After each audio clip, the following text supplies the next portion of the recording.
Crees que la conoces. La ama de casa estúpida que siempre llora, metiéndose chocolates en la boca en una cinta transportadora y temerosa de su esposo. Pero, ¿y si te dijera que sin esta estúpida mujer nunca habrías visto Star Trek? Que Tom Cruise nunca habría protagonizado Misión Imposible. Y que la televisión moderna existe solo porque un día esta payasa pelirroja decidió burlar al sistema que la consideraba demasiado vieja para el éxito. Imagina a Steve Jobs usando una peluca roja, pestañas postizas, y pretendiendo ser un completo idiota para vender sus iPhones. ¿Suena ridículo? Pero eso es exactamente lo que hizo Lucille Ball. La mayoría de nosotros la recordamos como Lucy Ricardo, un personaje que constantemente se encuentra en situaciones absurdas y llora con su característico grito estridente. Hemos llegado a verla como una payasa, pero la realidad oculta detrás de las cámaras de I Love Lucy te impactará mucho más que cualquiera de sus travesuras en pantalla. Hoy, diseccionaremos la anatomía de un brillante engaño. Primero, verás cómo una mujer en una era de patriarcado total, cuando las esposas necesitaban el permiso de sus esposos, incluso para abrir una cuenta bancaria, logró convertirse en la productora más influyente de Hollywood. En segundo lugar, descubriremos archivos secretos del FBI y aprenderemos cómo una tarjeta roja casi destruyó su vida en 6 horas. Y en tercer lugar, responderemos la pregunta principal. ¿Por qué, siendo una tiburona de negocios, soportó años de humillación, infidelidad y alcoholismo de su esposo Desi Arnaz? ¿Y cómo este matrimonio tóxico creó paradójicamente el modelo televisivo que vivimos hoy? Olvida todo lo que leíste en revistas brillantes. La historia de Lucille Ball no es una comedia. Es un drama empresarial contundente, donde detrás de cada sonrisa hay un cálculo frío y detrás de cada $1.000.000 se encuentra un corazón roto. No solo interpretó a la jefa, construyó un imperio sobre las ruinas de su propia vida personal. Y todo comenzó en el momento en que intentaron molerla hasta convertirla en polvo. Acto 1. La amenaza roja. ¿Por qué es este episodio críticamente importante para entender toda la historia? Porque demuestra la fragilidad del poder que Lucille Ball poseía y muestra el mundo en el que realmente vivía. Tendemos a pensar que si eres la estrella número 1, eres intocable. Pero a principios de los años 50 en Estados Unidos, la situación era diametralmente opuesta. Imagina la atmósfera de 1953. Es la cúspide del macartismo y la caza de brujas. La paranoia flota en el aire. Cualquiera sospechoso de incluso la más mínima simpatía por el comunismo era borrado instantáneamente de su profesión. Los guionistas fueron incluidos en listas negras, los actores despedidos sin explicación. Vidas se desmoronaron en un día debido a un solo aviso anónimo. Incluso el gran Charlie Chaplin fue expulsado del país. Y aquí, en este preciso momento, Lucille Ball está en la cima del mundo. Su programa es visto por el 68% de la población con televisores. Ella es el rostro del capitalismo, el rostro del sueño americano. Y luego, en la noche del domingo 4 de septiembre, el famoso locutor de radio Walter Winchell pronuncia una frase que congela la sangre de toda la industria. La comediante de televisión más popular ahora está testificando para ser miembro del Partido Comunista. No se mencionó ningún nombre, pero todos en Hollywood sabían. La más popular solo podía ser Lucy. ¿Qué fue lo que realmente ocurrió? En 1936, casi 20 años antes de estos eventos, Lucille se registró como votante del Partido Comunista. Pero lo hizo no por convicciones políticas, lo hizo por su abuelo, Fred Hunt. El anciano era un socialista excéntrico que amaba reunir a la familia y hablar durante horas sobre los derechos de los trabajadores. Para calmarlo y complacerlo, la joven Lucy marcó una casilla en una boleta que no le importaba. Un error tonto y sentimental de la juventud. Sin embargo, al FBI no le interesaban las razones sentimentales. Para ellos, solo existía el documento con su firma. El viernes por la mañana, El titular del Los Angeles Herald Express resonó en letras rojas gigantes. Lucille Ball, roja. Este fue un veredicto. El patrocinador del programa, la compañía tabacalera Philip Morris, entró en pánico. Los anunciantes comenzaron a llamar a CBS exigiendo que el programa fuera retirado del aire. Los ejecutivos del canal, esos hombres poderosos en trajes caros, estaban horrorizados. Entendieron que la carrera de Lucille Ball probablemente terminaría esa noche, tan pronto como comenzara la filmación del próximo episodio frente a una audiencia en vivo. Si el público la abucheaba, el programa estaba acabado. El imperio colapsaría antes de siquiera comenzar. ¿Cómo sobrevivió Lucille Ball ese día? Ella estaba en desesperación. Temblaba. La mujer que controlaba cada aspecto de su actuación, de repente se encontró impotente ante la maquinaria de la propaganda estatal. Pero aquí viene el paradoja de su relación con Desi Arnaz. En este momento crítico, cuando Lucy estaba lista para rendirse, Desi tomó el control de la situación. Antes de la filmación del episodio, cuando la audiencia ya estaba sentada, la tensión era palpable. La gente en el público leía los periódicos de la mañana. No estaban riendo, estaban esperando. Desi Arnaz se acercó al micrófono.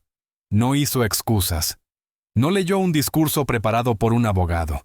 Usó su encanto y su acento cubano para cambiar la situación. Dijo: «Damas y caballeros, sé lo que han estado leyendo en los periódicos. Pero déjenme decirles una cosa. Fui expulsado de Cuba por los comunistas. Odio a los comunistas con todo mi corazón». La audiencia guardó silencio, y luego pronunció una frase que quedó grabada en la historia de la PR de Crisis.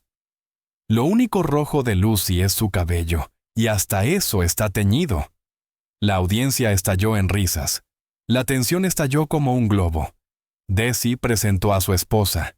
«Y ahora quiero presentarles a mi amada esposa, mi pelirroja favorita». Así es, pelirroja, no roja. Lucy subió al escenario, y la audiencia la recibió con aplausos. En ese momento, el director del FBI, Edgar Hoover, declaró oficialmente el caso cerrado por falta de evidencia de actividad real. Lucy fue salvada.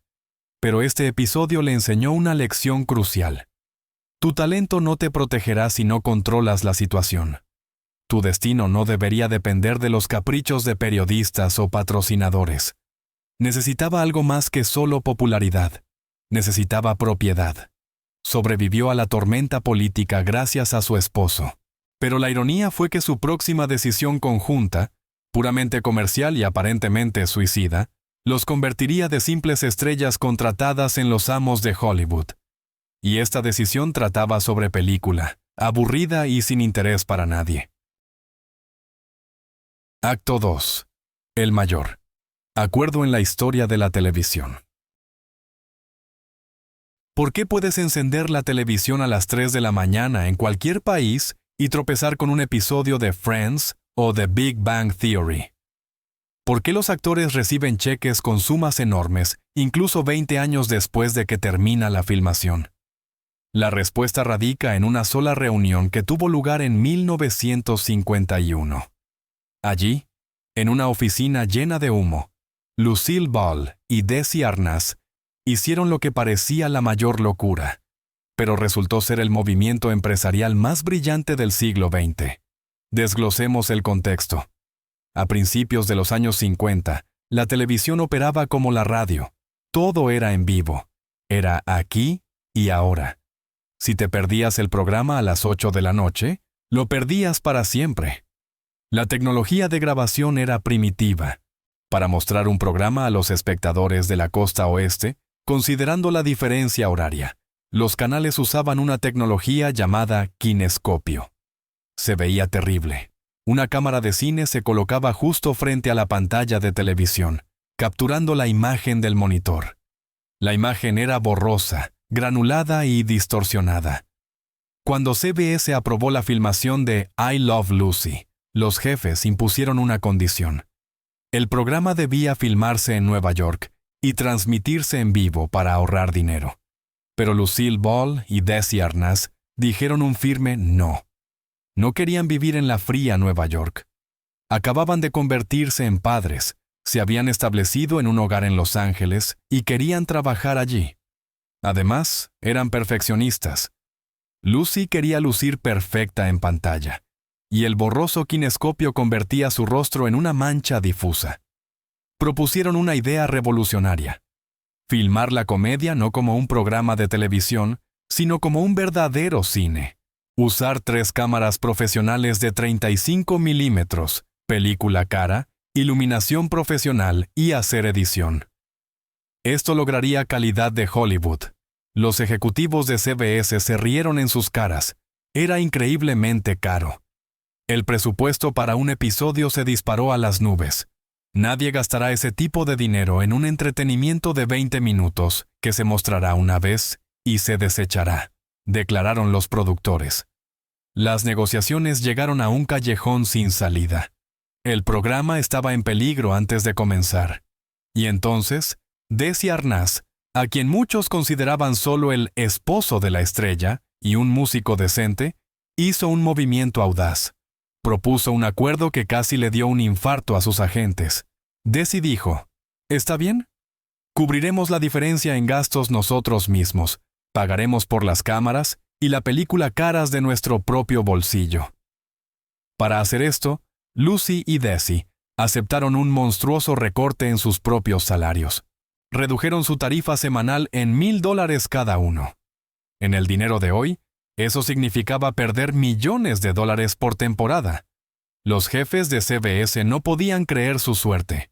Estos actores ingenuos estaban listos para trabajar casi gratis por sus caprichos sobre la calidad de la imagen. Pero Desi tenía una pequeña condición, casi imperceptible. «Dado que estamos pagando por la película», dijo, «esa película nos pertenece». Los ejecutivos del canal se encogieron de hombros. ¿Para qué necesitarían millas de metraje filmado después de la transmisión?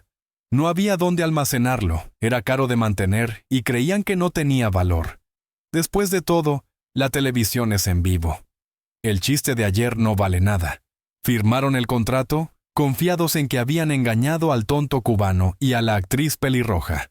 Le entregaron el 100% de los derechos sobre las copias físicas del programa. Esta decisión le costó a CBS miles de millones de dólares, porque gracias a la alta calidad de la película de 35 milímetros, I Love Lucy, se veía magnífica un año después, 10 años después, y aún se ve genial hoy. Cuando Lucille quedó embarazada de su segundo hijo y no pudo filmar, Desi simplemente sugirió a la cadena mostrar episodios antiguos. Fue un shock. Nadie hacía eso. Pero lo intentaron, y las calificaciones de las repeticiones fueron tan altas como las de los estrenos. Así nació el concepto de repeticiones y sindicación. Resultó que el contenido de calidad podía venderse sin fin, a otros canales, en otros países, en otros medios. De repente, esos rollos de película inútiles, acumulando polvo en el garaje de Lucy, se convirtieron en una reserva de oro. Cada episodio generaba ganancias puras una y otra vez, sin requerir el trabajo de los actores. Unos años más tarde, cuando Lucy y Desi decidieron expandir el negocio, vendieron los derechos de esas películas de vuelta a CBS. ¿Sabes por cuánto? Por $5 millones. En 1957, esa era una suma astronómica.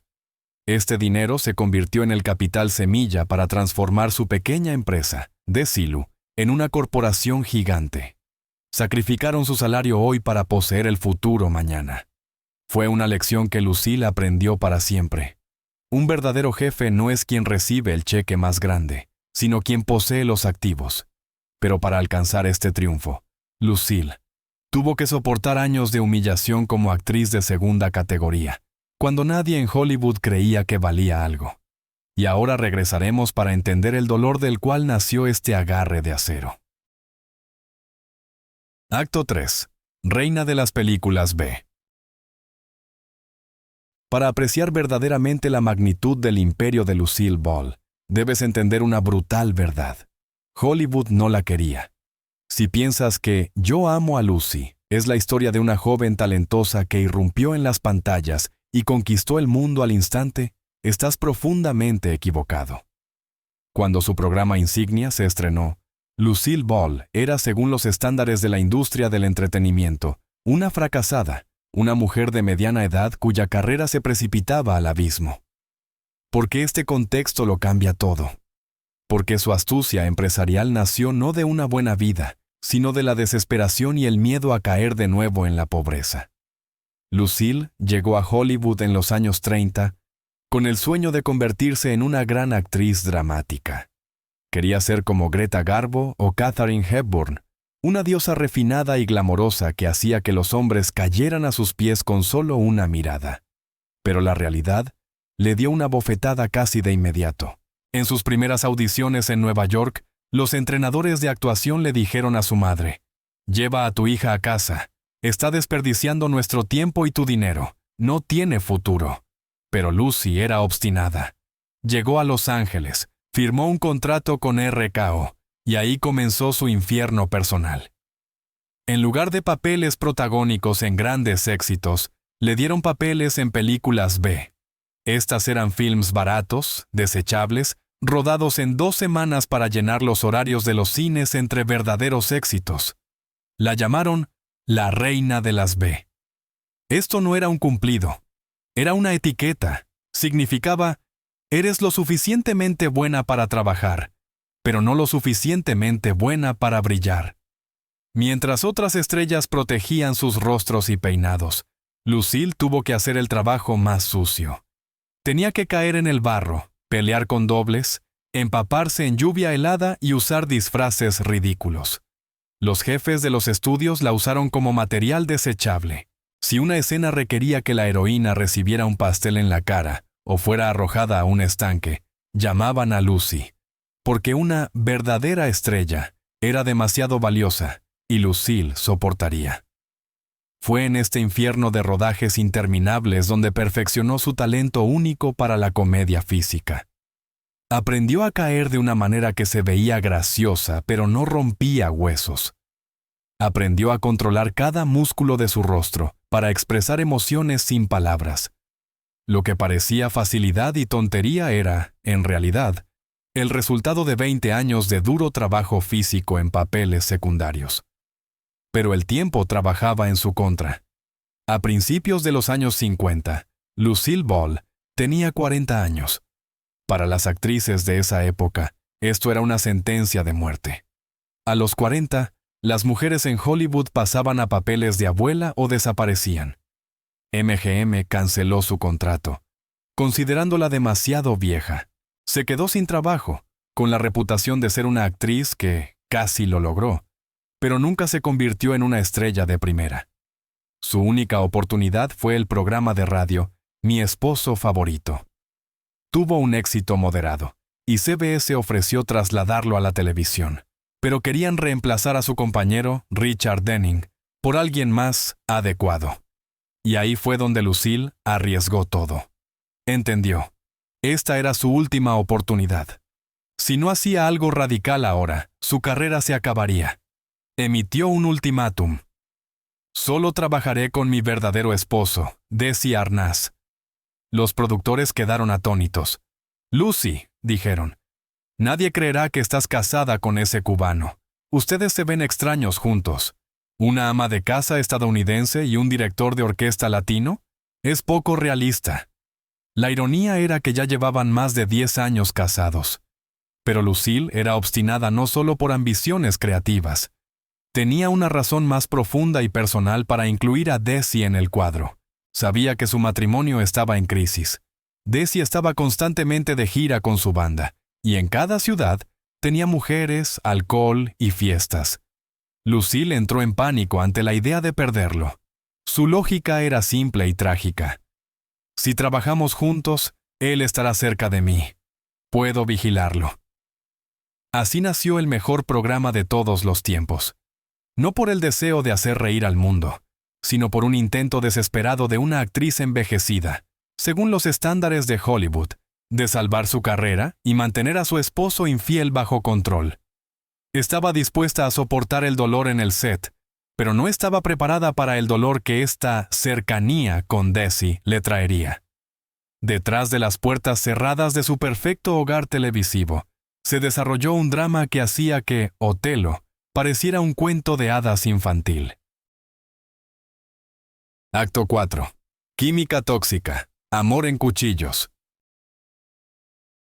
Si ves cualquier episodio de Yo amo a Lucy, ves la perfecta imagen patriarcal. El esposo es la cabeza de la familia, que tolera con condescendencia las travesuras de su esposa tonta. Al final de cada episodio, se besan y el espectador entiende.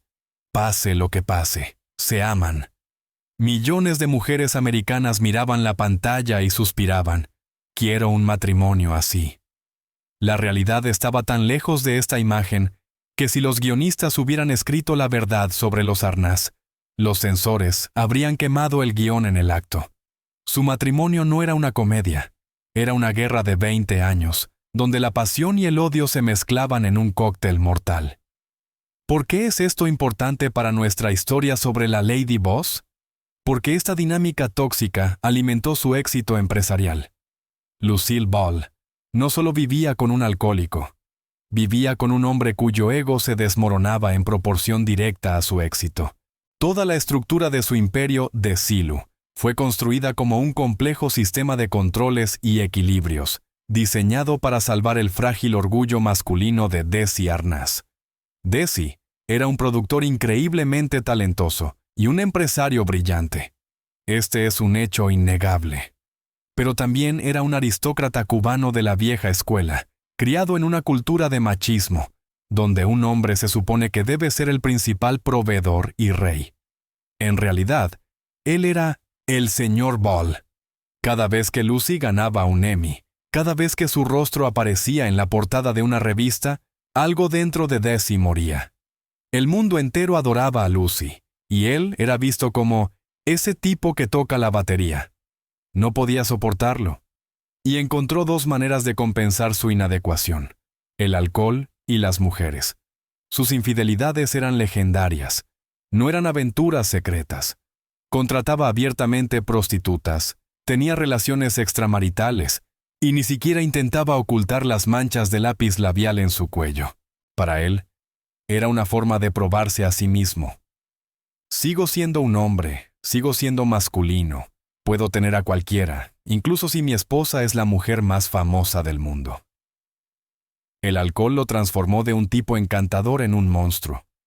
Gritos, platos rotos y amenazas eran la norma en su mansión en Beverly Hills.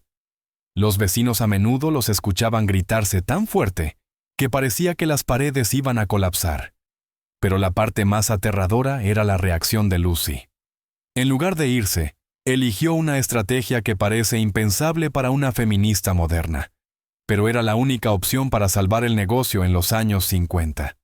Comenzó a disminuirse artificialmente. En público y en la prensa, Lucille Ball siempre, absolutamente siempre enfatizaba: Desi es el jefe. Le otorgó el puesto de presidente de Desilu Studios. Le dio la última palabra en las negociaciones. En entrevistas, decía: no sé nada de negocios, solo soy una actriz. Mi esposo toma todas las decisiones. Esto era una mentira. Lucy entendía el negocio perfectamente, pero sabía que si mostraba por un segundo que era más inteligente o fuerte que él se rompería por completo, y su imperio colapsaría.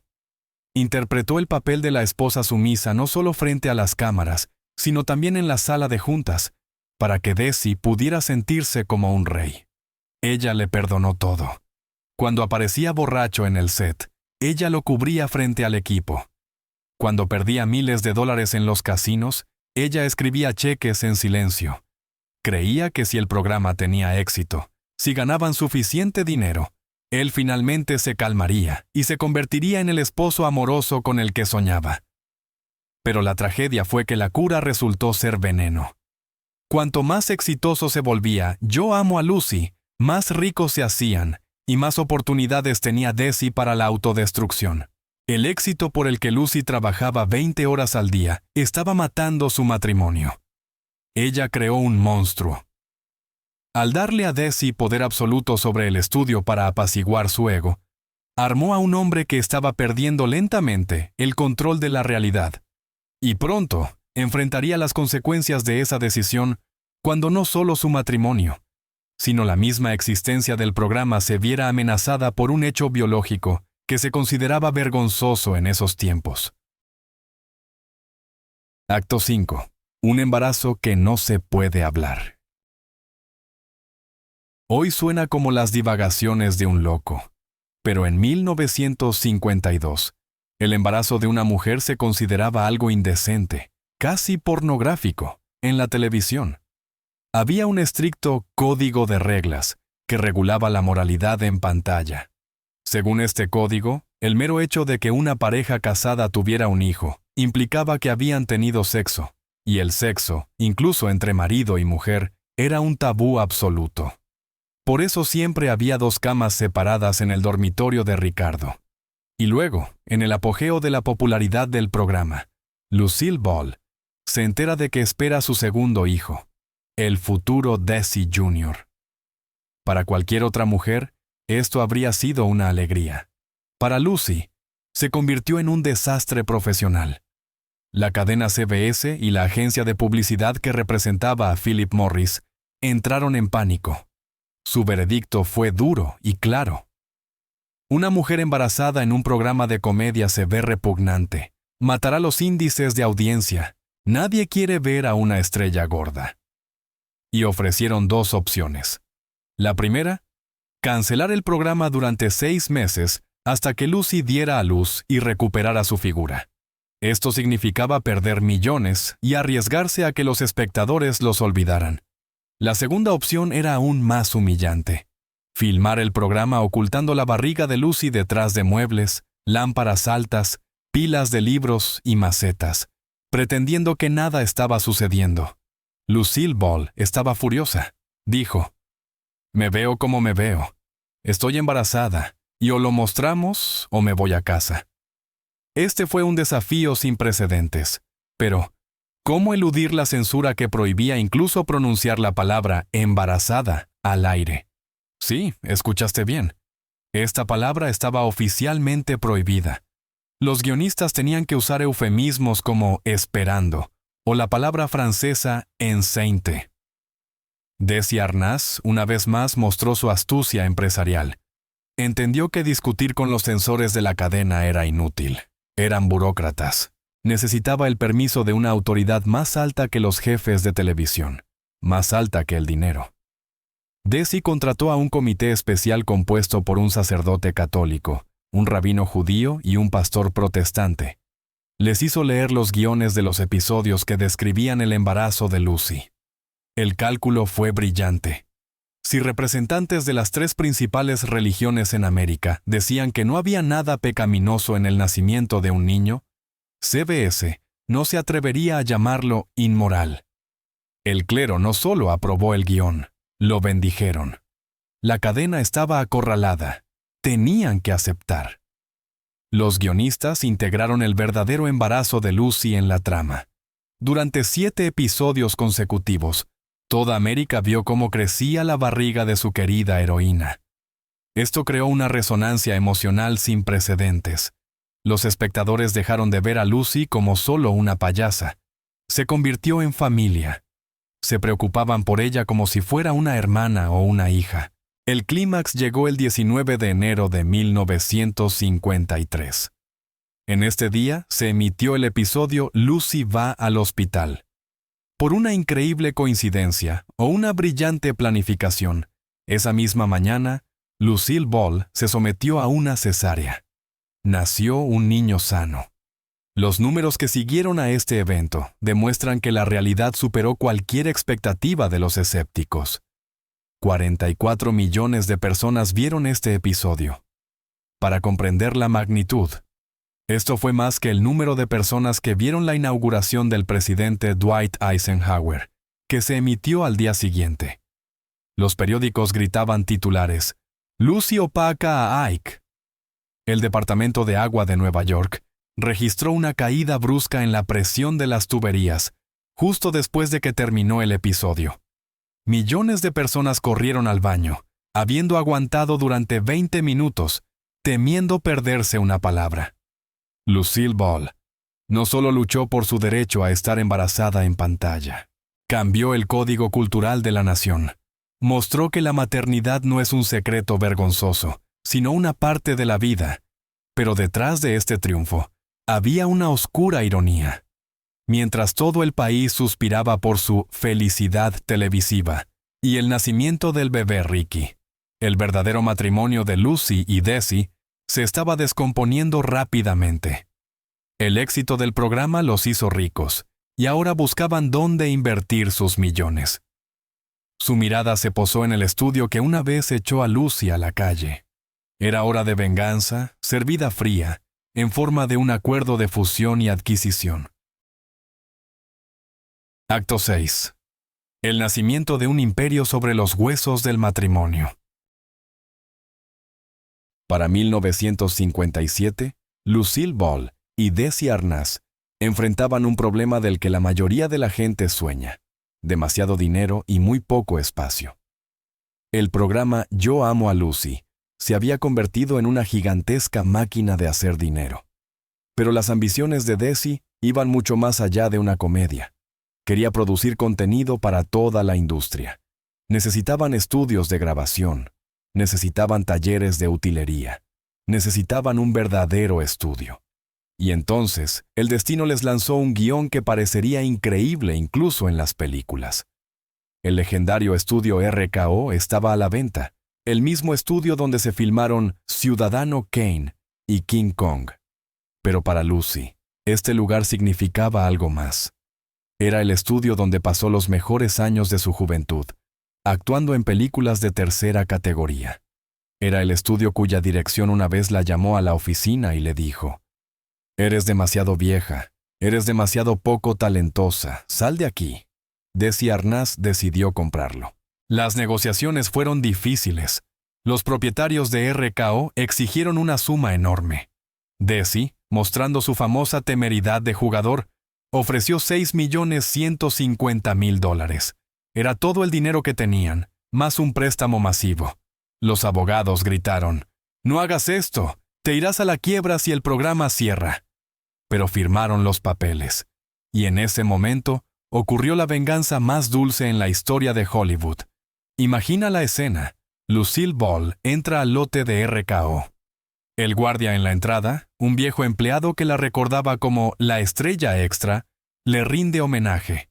Ella estaciona el auto y camina hacia el edificio administrativo principal. Entra a la enorme oficina en la esquina. La misma oficina donde el hombre que la despidió años atrás una vez se sentó. Ahora era su oficina. Se sienta en el masivo escritorio de roble, enciende un cigarrillo y mira por la ventana su dominio. Ya no es una empleada, es la dueña. El estudio RKO dejó de existir oficialmente. Ahora colgaba un nuevo letrero en la entrada: Desilu Studios. Esta adquisición los convirtió en verdaderos magnates. Ahora tenían 33 estudios de grabación, más que los gigantes de Metro-Goldwyn-Mayer o 20th Century Fox. Se convirtieron en la mayor productora independiente del mundo. Pero si esto fue un triunfo para los negocios, marcó el principio del fin para sus vidas personales. Desilu Studios fue nombrado en honor a su amor, Desi plus Lucy. Pero irónicamente, sepultó ese amor. Manejar tal monstruo requería un esfuerzo sobrehumano. Desi Arnaz, que era músico y artista de corazón, se convirtió en un administrador. Sus días ya no consistían en ensayos y debates creativos, sino en interminables reuniones con sindicatos, auditorías fiscales, aprobación de presupuestos de construcción y batallas legales. El peso de la responsabilidad era colosal. Miles de personas trabajaban bajo su mando. Un error podría costarles toda su fortuna. Desi no estaba hecho para el trabajo de oficina de 9 a 6. La presión comenzó a desgarrarlo. Si antes bebía para divertirse, ahora bebía para ahogar el estrés. Su alcoholismo escaló a un estado severo. Podía desaparecer durante días, faltando a reuniones importantes. Se volvió agresivo. Lucy, por su parte, se encontraba en una jaula dorada. Era la vicepresidenta de la empresa, la dueña de una participación mayoritaria, pero aún interpretaba el papel de la ama de casa tonta en la pantalla y de la esposa sumisa en casa. Esta disonancia la desgarraba. Observaba cómo su esposo se destruía a sí mismo y a su negocio, pero no podía intervenir abiertamente sin humillarlo públicamente. El estudio prosperaba. Producían docenas de programas para otras cadenas. Hacían millones. Pero cada nuevo millón clavaba otro clavo en el ataúd de su matrimonio. Un día, durante otra pelea borracha, Desi le gritó con rabia: «Construí todo esto para nosotros». Pero Lucille comprendió la terrible verdad. Nosotros ya no existía. Allí estaba la corporación de Silu y dos personas profundamente infelices, encadenadas entre sí por contratos y obligaciones hacia los accionistas. Aparentemente, todo lucía perfecto. Las revistas publicaban fotos de la familia feliz en su nueva mansión. Pero dentro de las paredes de esa mansión, ya se estaba escribiendo el guión del episodio final de su vida compartida. Y el clímax no llegó en una sala de tribunal, sino en el set, justo después de la palabra corte. Lucille Ball, la mujer que construyó un imperio por amor a su esposo, tuvo que tomar la decisión empresarial más dura de su vida: despedir a su socio para salvarse a sí misma. Acto 7. El divorcio como estrategia empresarial. El 2 de marzo de 1960. El silencio se cernía sobre el set de The Silu Studios. Era un silencio que solo podía compararse con la atmósfera de un funeral. Sin embargo, las decoraciones a su alrededor contaban una historia diferente. Era una sala de estar brillante y alegre de la pareja más divertida de América. Las cámaras estaban listas para grabar el episodio final de La hora de comedia de Lucy y Desi. Nadie en la audiencia, nadie entre los millones de fanáticos en casa, tenía idea de que estaban presenciando no solo el final de una temporada, sino el final de una era. El título del episodio sonaba absurdamente simple: Lucy conoce al bigote. Pero detrás de las cámaras, una verdadera tragedia se desarrollaba. Para este punto, el matrimonio de Lucille Ball y Desi Arnaz estaba muerto. Había sido destruido por años de alcoholismo, escándalos públicos y una tensión insoportable. Apenas se hablaban fuera de cámara. Su comunicación ocurría a través de abogados y asistentes. Lucille estaba al borde de un colapso nervioso. Ya no podía soportar los titulares gritando sobre las escapadas de su esposo. Pero lo peor era que el caos en sus vidas personales comenzaba a amenazar su principal creación, el estudio. Desi estaba perdiendo el control. Su brillante instinto empresarial se ahogaba en una botella. Cometía errores, se volvía poco confiable. Y Lucille, como una verdadera empresaria, entendió: la sentimentalidad debía irse. Para salvar la compañía, tenía que amputar la parte podrida, incluso si esa parte era su amado esposo. La escena del último beso en este episodio entró en la historia de la televisión como el momento más desgarrador de engaño. En el guión, sus personajes se reconcilian tras otra pelea. Desi abraza a Lucy y la besa. El director gritó: ¡Acción! Desi se acercó a ella, miró en sus ojos y la besó. Fue un beso largo y tierno. En ese momento, como recordaron los presentes en el set, las máscaras cayeron. No era un juego. Era Lucille y Desi despidiéndose. Ambos sabían que una vez que las cámaras se apagaran, sus vidas se separarían para siempre. Lágrimas reales corrían por las mejillas de Lucille, pero la audiencia las tomó por actuación. Tan pronto como sonó la orden «¡Corte!», la magia desapareció. Se retiraron en silencio a sus camerinos. A la mañana siguiente, el 3 de marzo, Lucille Ball solicitó el divorcio. Pero el divorcio en su caso no fue solo una división de bienes y una batalla por la custodia. Fue una compleja reestructuración corporativa. The Silu era un imperio con un vasto personal, contratos y obligaciones. No podías simplemente marcharte. Surgió la pregunta, ¿quién dirigiría la compañía? Desi Arnaz era un hombre cansado. Estaba agotado. Entendía que ya no podía cargar con este peso y, a su crédito, se dio cuenta de que Lucille lo haría mejor. Le ofreció comprar su parte. El trato ascendía a alrededor de $3 millones. En 1962 era una suma colosal. Lucille la pagó sin pestañear. Compró su libertad y un futuro para su compañía. En ese momento, ocurrió una transformación que nadie en Hollywood creyó. La divertida payasa pelirroja, que siempre buscaba problemas, se convirtió oficialmente en la presidenta de Desilu Productions. Se convirtió en la primera mujer en la historia en dirigir un importante estudio de Hollywood por su cuenta. Muchos hombres en la industria se frotaron las manos, esperando su inminente fracaso. Susurraban en los pasillos. Es una actriz, no una gerente. Sin Desi, hundirá el estudio en 6 meses. Una mujer no puede dirigir un negocio así. No tiene las agallas para ello. El escepticismo era total. Los accionistas estaban nerviosos. La junta directiva, compuesta enteramente por hombres en trajes grises, la miraba con desconfianza. Pero Lucille Ball no iba a quedarse sentada en una oficina firmando cheques. Iba a demostrarles a todos que estaban equivocados. Y su primera decisión como presidenta fue aprobar un proyecto que todos los demás estudios llamaron tonterías inútiles. Miró el guión sobre personas en pijamas volando por el espacio en una nave que parecía una plancha y dijo, rodarlo. Con esa decisión, cambió para siempre la cultura pop, aunque no entendiera una sola palabra de ese guión. Acto 8. Viaje a las estrellas. Imagina un mundo sin Spock.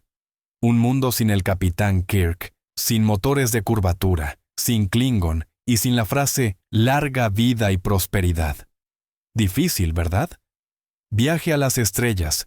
No es solo un programa, es una religión. Es una industria de miles de millones de dólares que moldeó la imaginación de varias generaciones de ingenieros, científicos y soñadores. Pero en 1965, este fenómeno cultural era solo una pila de papeles en el escritorio de la junta directiva de Desilu, y en esa pila había un gran sello, de negar. Si la decisión hubiera sido tomada por hombres inteligentes, en trajes caros, viaje a las estrellas, habría muerto ese día. La junta, compuesta por financieros experimentados, odiaba el proyecto. Miraron el guión de Gene Roddenberry y solo vieron gastos insensatos. ¿Mujeres verdes? ¿Orejas de elfo? ¿Una nave que parece un platillo volador con sopa? Lucy, esto es una locura. Es demasiado caro. Es demasiado extraño. Nunca dará frutos, le dijeron. Y aquí, el verdadero genio de Lucille Ball como líder emergió. Un genio que desafía la explicación lógica. La verdad es que Lucille no sabía nada de ciencia ficción. Absolutamente nada. Hay una historia legendaria sobre cómo escuchó por primera vez el nombre del proyecto, Viaje a las Estrellas. La palabra estrella, en su mente, se refería a estrellas de cine, y Trek significaba un viaje. Ella pensó genuinamente que Gene Roddenberry le estaba ofreciendo un programa sobre un grupo de actores de Hollywood viajando a las líneas del frente para elevar la moral de los soldados, como hacían las verdaderas organizaciones USA. Cuando le dijeron que estrellas eran estrellas reales en el espacio y que la gente viajaba allí en pijamas, se confundió. Pero hizo lo que separa a un gran productor de un simple contador. Miró a los ojos ardientes del creador del programa, Gene Roddenberry, y eligió confiar en su pasión sobre su propio conocimiento. Ella dijo, no entiendo esto, pero si tú crees en ello, adelante. Asignó fondos para el episodio piloto titulado La Jaula. ¿Y qué crees? Fue un fracaso. NBC vio el piloto y lo rechazó. El veredicto fue duro. Demasiado intelectual, demasiado lento, no hay suficiente acción. Normalmente, en televisión, esto significa el final. El proyecto se cierra, los sets se desmantelan, las pérdidas se cancelan. Pero Lucille Ball era obstinada. Creía que Desilu necesitaba su propio éxito para evitar depender de órdenes externas. Usó toda su influencia para convencer a la cadena de darle al proyecto una segunda oportunidad. Esto era inaudito. Las cadenas nunca ordenaban un segundo piloto si el primero fracasaba. Pero para Lucy, hicieron una excepción. Sin embargo, surgió un nuevo problema: el dinero. La junta de Desilu estaba en pie de guerra. Entonces, ya hemos perdido cientos de miles de dólares en el primer piloto. No daremos un centavo por el segundo. Lucille Ball, la única mujer en la sala, golpeó la mesa con su puño. Declaró que financiaría personalmente la filmación del segundo piloto, si la junta se negaba. Apostó el futuro del estudio. Arriesgó su propio capital por un programa que todos a su alrededor consideraban basura. Se filmó el segundo piloto titulado Donde ningún hombre ha llegado antes. Apareció el capitán Kirk, William Shatner, añadiendo más dinámica y peleas. NBC compró el programa. Viaje a las Estrellas se emitió y no se convirtió en un éxito. Las calificaciones fueron modestas, pero Lucille continuó apoyando su producción, incluso cuando estaba perdiendo dinero. Entendía el valor estratégico. Tener un programa así en el catálogo del estudio elevaba el prestigio de Desilu. La ironía es que fueron los gastos insensatos en Viaje a las Estrellas y su otro arriesgado proyecto, Misión Imposible, lo que casi llevó a la quiebra al estudio a corto plazo. Pero a largo plazo, estas dos marcas se convirtieron en los activos más valiosos en la historia de la televisión. Lucille Ball, la actriz cómica a quien todos etiquetaron como la tonta pelirroja, le regaló al mundo la ciencia ficción no porque fuera una visionaria del futurismo, sino porque tenía pelotas de acero, para ir en contra de las opiniones de todos los hombres a su alrededor. Pero dirigir un estudio no se trata solo de repartir dinero para proyectos audaces.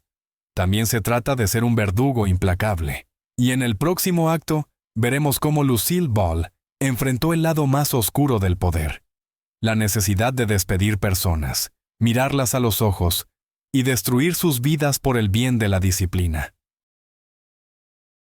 Acto 9. Decisiones difíciles. Si Star Trek fue su apuesta intuitiva en un sueño, entonces, Misión Imposible se convirtió en la prueba de su capacidad para ser una administradora despiadada. Fue durante este periodo, a mediados de los años 60, que la imagen de Lucille Ball como la Dama de Hierro tomó forma, contrastando drásticamente con su persona en pantalla. Seamos honestos sobre lo que heredó después de que Desi Arnaz se fue. Desi dirigía Desilu como un gran y ruidoso club cubano. Era uno de los chicos. Bajo su mando, el estudio prosperaba en una atmósfera de celebración eterna. El alcohol fluía libremente durante los almuerzos, se jugaban partidas de cartas por dinero en los sets de grabación, y la disciplina era un concepto vago. Los empleados adoraban a Desi porque perdonaba su pereza y errores. Cuando Lucille Ball ocupó la silla de presidenta, se dio cuenta: la fiesta había terminado. Si no imponía orden, el estudio se iría a la quiebra en 6 meses. Y comenzó a apretar los tornillos con tal fuerza que antiguos amigos empezaron a llamarla tirana. Primero, instituyó la prohibición. Prohibió cualquier alcohol en las instalaciones del estudio. Para Hollywood en los años 60, donde las reuniones de negocios sin whisky eran consideradas de mal gusto, esto fue un shock. Los grips, gaffers y guionistas, acostumbrados a tomarse un trago para inspirarse, la odiaban.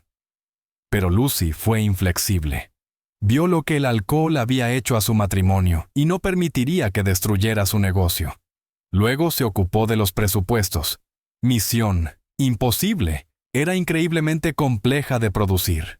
Gadgets de espía, acrobacias intrincadas, máscaras, locaciones exóticas. Todo costaba una fortuna. Lucille aprobó el proyecto porque vio su potencial de éxito, pero estableció los controles financieros más estrictos. Su estilo de gestión era radicalmente diferente al de Desi. Desi gritaba, movía los brazos, rompía platos, y 5 minutos después, Abrazaba a su interlocutor. Lucille actuaba de manera diferente. Usaba el silencio. Antiguos empleados recordaron su escalofriante método de llevar las reuniones. Se sentaba en la cabecera de la mesa, con un traje afilado, el cabello perfectamente peinado, fumando cigarrillos Chesterfield. Cuando un productor comenzaba a justificar los plazos perdidos o los sobrecostos, ella no interrumpía. Simplemente lo miraba. Sus ojos azules, que parecían tan amables y naïve en pantalla, se volvían fríos como el hielo. Podía permanecer en silencio 1 minuto, 2, exhalando humo hacia el techo. Esa mirada hacía sudar y tartamudear a hombres adultos y seguros de sí mismos. No temía despedir. Existe un mito de que Lucy era la mamá de todos. La realidad era más dura. Despedía a personas que conocía desde hacía décadas si no cumplían con las expectativas. Incluso despidió a su propia familia.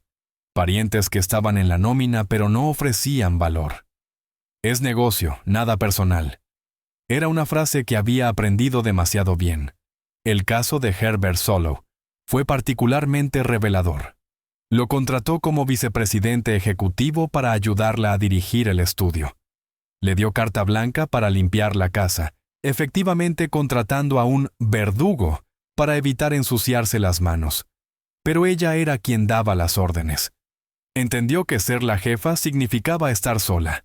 Dejó de ser invitada a fiestas. Los murmullos la seguían. La llamaban la vieja bruja. Pero esta dureza dio frutos. Gracias a sus medidas draconianas, misión imposible. Se emitió y se convirtió en un fenómeno global. Desilu comenzó a producir éxito tras éxito. Para 1967, la compañía, que había estado al borde del colapso bajo Desi, era nuevamente una máquina rentable. Lucille demostró a todos: una mujer podía dirigir una fábrica de sueños mejor que los hombres. Salvó empleos para 2,000 personas. Llevó el valor de las acciones de la compañía a su punto máximo. Pero dentro de ella, el vacío crecía. Era una actriz que quería hacer reír a la gente. Sin embargo, se había convertido en una carcelera contando cada centavo. Cada mañana se despertaba pensando en huelgas sindicales, impuestos y calificaciones.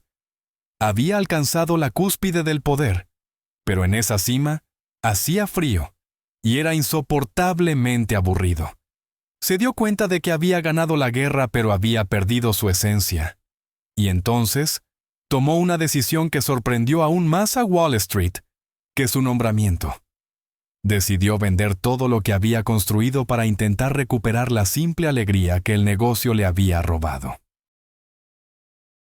Acto 10. La venta del imperio. Para 1967, Lucille Ball había hecho lo imposible. Tomó una empresa ahogada en deudas y caos bajo la gestión de su exmarido y la convirtió en la propiedad más codiciada de Hollywood. Desilu Studios funcionaba como un reloj suizo. Los lotes estaban ocupados. Star Trek y Misión Imposible cobraban impulso. El dinero fluía como un río. Parecía un sueño. Eres la reina. Has derrotado a todos los hombres que dudaron de ti. Pero la realidad era que Lucille Ball estaba profundamente infeliz. El éxito en los negocios se convirtió en su prisión. Cada día tenía que llevar la máscara de una ejecutiva dura, leer extensos informes financieros, lidiar con quejas de accionistas y librar guerras interminables con los sindicatos. Lo odiaba. En el fondo, seguía siendo una artista. Extrañaba el foco, las risas del público y la libertad creativa. La rutina administrativa le desgastaba la vida. Sentía que estaba envejeciendo más rápido de lo que debía. Solo quiero ser actriz, confió a amigos cercanos. No quiero ser dueña de una fábrica. Fue en ese momento que un depredador apareció en el horizonte. El masivo conglomerado industrial Gulf and Western, que estaba comprando todo, desde fabricantes de autopartes hasta estudios de cine. Su jefe, Charles Bluedorn, había puesto su mirada en Desilu. Veía el estudio no como un legado de gran amor, sino como una colección de bienes raíces y una biblioteca de derechos de contenido para monetizar. La oferta llegó inesperadamente. Bluedorn propuso comprar todas las acciones de Lucille Ball. El trato era asombroso. $17 millones. Para entender la magnitud, a finales de los años 60, $17 millones podían comprar una pequeña isla o construir varios rascacielos. Era una cantidad que garantizaba una vida cómoda no solo para ella, sino para sus hijos, nietos y bisnietos. Lucille no negoció. No intentó sacar más. Para ella, esos 17 millones no eran un pago por el éxito, sino el precio de recuperar su libertad. Quería despojarse de esa montaña de responsabilidades. El trato se cerró. En un día, Lucille Ball dejó de ser la cabeza del estudio. Desilu fue absorbido y renombrado. El famoso letrero que combinaba los nombres de Desi y Lucy fue retirado de las puertas. El estudio se convirtió en una división de televisión de Paramount Pictures. En el momento de firmar los papeles, Lucille pensó que estaba ganando libertad. Pensó que podría actuar en comedias y disfrutar de la vida, pero la realidad la golpeó de nuevo. Con la venta del estudio, perdió el control. Mientras fue la dueña, nadie podía decirle qué hacer. Decidía qué guiones aprobar, a quién contratar y cuándo emitir. Ahora era solo una actriz contratada nuevamente, rica, legendaria pero dependiente. El vacío la golpeó casi instantáneamente. Desilu era su tercer hijo. Era lo único que la conectaba con los mejores años de su matrimonio con Desi Arnaz. Al vender el estudio, borró las huellas de ese amor de la realidad. $17 millones estaban en su cuenta bancaria, pero no podían llenar el silencio en su hogar. Además, la industria comenzó a cambiar. En los años 70 y 80, la televisión se volvió más cruel, más cínica y más rápida. Lucille, quedándose sin su fortaleza, intentó regresar a lo que mejor hacía, la comedia. Pero descubrió que el mundo que una vez construyó había avanzado mucho, y en este nuevo mundo apenas quedaba un lugar para la vieja Lucy. Acto 11. El crepúsculo de una estrella. Hay un viejo dicho en el mundo del espectáculo: sal cuando la audiencia aún quiere más. Lucille Ball rompió esta regla. El precio que pagó por este error fue peor que perder dinero.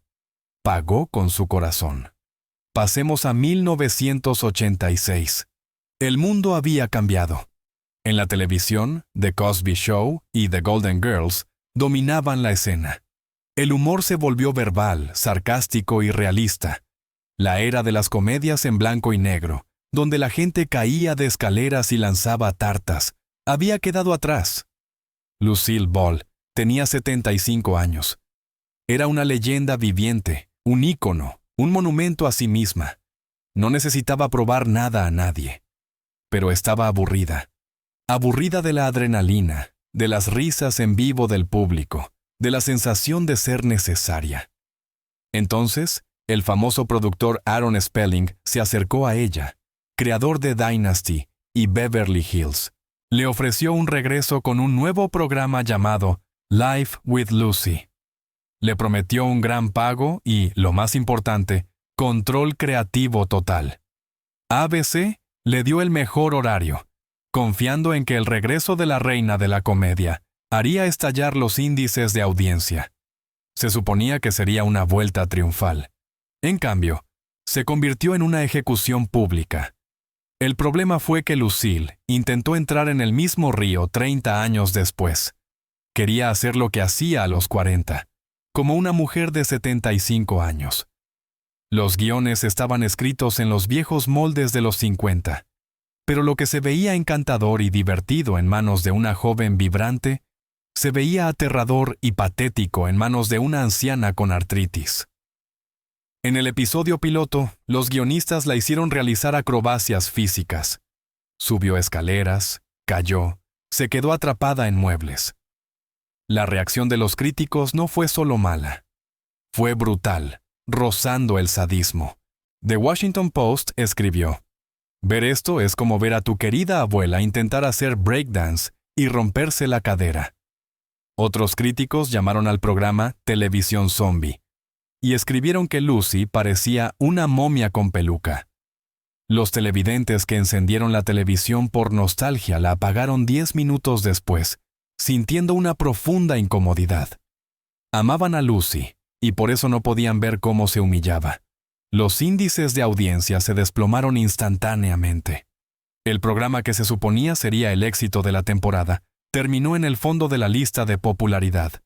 2 meses después, la cadena decidió cancelar el proyecto. De 22 episodios planeados, solo 8 se emitieron. Fue el fracaso más estruendoso en la historia de la televisión de esa década. Para Lucille Ball, fue un golpe del que nunca se recuperó. Cuando la llamaron y le informaron sobre la cancelación del programa, se derrumbó. No por el contrato perdido, lo vio como una traición personal por parte de la audiencia. «Ya no me quieren», le dijo a su hija. «No soy necesaria». No entendía que los televidentes no la rechazaban a ella, sino al formato anticuado. El mayor error de la genio de la comedia fue no notar cómo habían cambiado los tiempos. Ella, que alguna vez fue una revolucionaria e innovadora, terminó su carrera como un anacronismo, fuera de lugar en la nueva realidad. Los últimos 3 años de su vida los pasó en la sombra de ese fracaso, rewatchando viejos episodios de I Love Lucy y jugando al backgammon. Murió en 1989. Pero la historia es justa. Tan pronto como la espuma del fracaso de Life with Lucy se asentó, el mundo recordó quién era realmente. No una anciana de una sitcom fallida, sino un titán sobre cuyos hombros se sostiene toda la industria. Y ahora, en el acto final de mi historia, debemos juntar todas las piezas del rompecabezas para entender la verdadera magnitud de su legado. Veremos que su verdadera contribución no es la risa. Su contribución es el sistema por el cual Hollywood opera hoy. Legado. Cuando enciendas Netflix o cualquier canal de cable esta noche, probablemente no pensarás en Lucille Ball. Pero la verdad es que estás viendo televisión a través de las lentes que ella creó. Su legado no son solo imágenes en blanco y negro de ella comiendo chocolate cómicamente. Su legado es el mismo ADN de la televisión moderna. Consiste en 3 elementos fundamentales, sin los cuales la industria del entretenimiento, hoy, simplemente no existiría. Primero, tecnología. Antes de Lucille Ball y Desi Arnaz, las comedias se parecían a un mal teatro filmado con cámaras baratas. Fue Lucy quien insistió en usar 3 cámaras al mismo tiempo. Esta técnica de filmación multicámara es ahora el estándar de oro. Friends, The Big Bang Theory, 2.5 Men. Todos estos programas se graban exactamente como Lucy lo imaginó en 1951. Transformó la televisión de ser el hermano menor de la radio en un verdadero arte cinematográfico. Segundo, economía. Ella, junto con Desi, demostró que el contenido es un activo eterno. Antes de ellos, un programa de televisión era un producto de una sola vez, como un periódico. Después de ellos, una serie se convirtió en bienes raíces, algo que se podía alquilar para siempre. El concepto de repeticiones creó un modelo económico que permite a los estudios ganar miles de millones y financiar nuevos proyectos. Si no fuera por su persistencia y previsión sobre los derechos de autor, Hollywood sería un lugar muy diferente hoy, uno mucho más pobre. Tercero, la ruptura del techo de cristal. Lucille Ball se convirtió en la primera mujer al frente de un gran estudio no porque estuviera de moda, era una idea loca en ese entonces, ni por cuota. Ella tomó el poder a través de su talento y dinero. Abrió la puerta para mujeres como Oprah Winfrey, Reese Witherspoon y Margot Robbie, que hoy no solo actúan en películas, sino que poseen compañías de producción. Lucy demostró que una mujer puede ser no solo una musa, sino una arquitecta. Y por supuesto, Star Trek. No olvidemos, cada vez que veas un nuevo blockbuster sobre el espacio, recuerda que existe solo porque una mujer pelirroja, que no sabía nada de ciencia ficción, decidió apoyar a un extraño con una visión del futuro. Ella salvó un sueño en el que los hombres no creían. Lucille Ball murió a los 77 años. El día de su muerte, el mundo perdió a una gran payasa. Pero la historia la recordará de manera diferente. Ella fue un caballo de Troya. Ocultó a una brillante, dura e intransigente capitalista dentro de la imagen de una ama de casa tonta. Hizo reír al mundo para apoderarse de él en silencio. Y ese fue quizás su mayor papel. Así que, la historia de Lucille Ball demostró nuevamente, la realidad siempre es más dura que la bonita imagen en la pantalla. Vimos a una mujer esconder el agarre de acero de un capitalista bajo la máscara de una tonta pelirroja. Sacrificó el amor para construir una industria que opera bajo sus reglas incluso hoy. Lucy demostró que una mujer puede convertirse en la jefa máxima. Compró un estudio y hizo que los hombres trabajaran para ella. Pero para que eso sucediera, alguien más tuvo que cometer un acto suicida y romper las cadenas que los estudios habían mantenido a los actores durante décadas. Y aquí yace el mayor engaño en la historia del cine. Tendemos a pensar en los principales duros de la época dorada como Humphrey Bogart o James Cagney. Los miramos con armas y cigarrillos y pensamos, ahora esos son gánsteres, ahora esos son rebeldes. Pero eso es una mentira. En la vida real, estos machos de pantalla temblaban de miedo ante su jefe Jack Warner y obedecían dócilmente cada uno de sus comandos. El verdadero gánster, que tuvo el valor de declarar la guerra a todo el sistema de estudios y romper por sí solo su columna vertebral legal, fue quien todos consideraban la actriz más débil, silenciosa e inofensiva del mundo. La misma santa, Melanie Wilkes, de lo que el viento se llevó. ¿Cómo destruyó la frágil Olivia de Havilland la esclavitud en Hollywood, haciendo lo que los hombres más brutales temían hacer? Haz clic en el video que ha aparecido en tu pantalla. Esta historia te hará replantear todo lo que sabías sobre el coraje. Nos vemos allí.